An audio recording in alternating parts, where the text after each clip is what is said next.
If anyone has a box for Devin's stuff, that'd be... Well, I'm transferring after that. Can you pull it up? What does it say? Brandon today.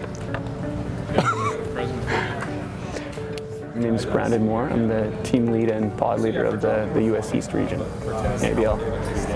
I've been working here for five-ish years, three of those in ABL. I came into Bison straight out of high school.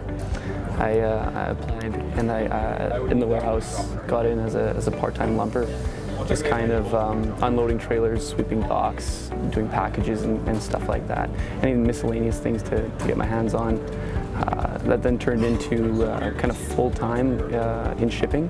So I was working Monday to Friday, just doing shipping, and then I kind of left the company for a bit. Came back, applied in the shop, got into the wash bay. Where I kind of just washed trucks, trailers, the inside of reefers, did yard checks, just stuff like that. But my end goal was to always come and work in the office. Luckily, I got in, one of the better parts of my career. And yeah, just tried to work my way up to equipment coordinator and then eventual logistics coordinator and now pod leader. So. People want long-term commitments. Exactly. If we look at all our valued customers, we have long-term commitments with them. That's how we get out of the stigma of same-day brokerage. A lot of what we do is move freight, and the same with Bison, except the thing with logistics is we don't have any trucks. But yet the customer's expectations, regardless of it's ABL or Bison, is the same. So that in itself is a huge challenge and expectation because Bison has some of the best drivers in the world. So to be able to get a carrier to move freight to the same standards as a Bison driver, you need to be persuasive. You need to have that entrepreneurial attitude to say, I'm going to go get this done, and I'm going to get it done right. And at the end of the day, hopefully we're happy, the carrier's happy, and the customer. So you have Kate will also be contacting KB and Everest to develop an equipment tracing strategy. I would like to be. Could we be specific on what action we're going to do? Logistics to me, I think, is the coordination of the planning of moving freight from one destination to the other. Through logistics, Bison is able to offer our customers more solutions. We offer a wider, more flexible network. We're able to move more volume and I think generate more revenue. So even in 2017, logistics moved 40,000 loads on behalf of Bison Transport. So I think that in itself is pretty amazing. And of those 40,000, some of them were as easy as maybe calling your favorite partner carrier in a certain area and leveraging past relationships or negotiating on how we're going to get them to move Bison freight. Whereas maybe the other half of those 40,000 were difficult and they require weeks of planning or coordination or an equipment plan or anything like that. They're going to send the muscle, but they sent me instead. So.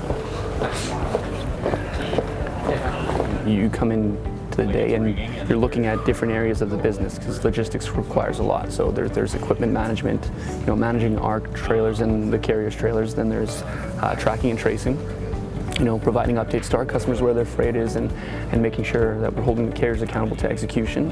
And then there's brokerage. So brokerage is basically the going out and finding a carrier to move the load, outsourcing, putting together plans. So once we assess that, we put the appropriate attention to those areas of the business.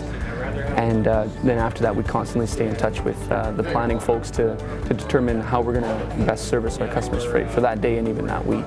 Traditionally, ABL was an overflow department, so we were handling freight that maybe a Bison truck couldn't get to because of a breakdown, or maybe just the load got canceled, so the Bison truck wasn't in the area.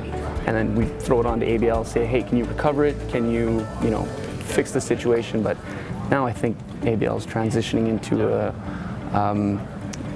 an area where we're trying to grow our own business, where we're trying to generate our own customers, where maybe customers are better served on logistics rather than Bison. Ready? There you go.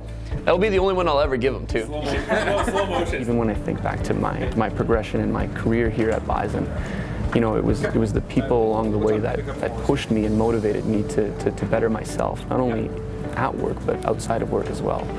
And we have great people here. We have an open door policy, and I never feel bad about going to someone and talking to them, whether it's about work or after.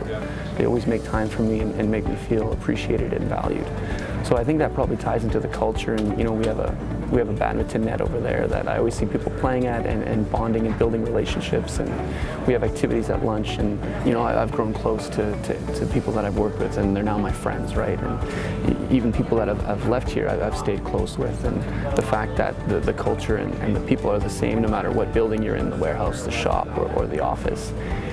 We're all a team, and we're after one goal, and that team mentality and everyone for one goal, that one Bison as they call it, I think is perfect, and that's why I love working here, and probably will continue to do so for the remainder of my career.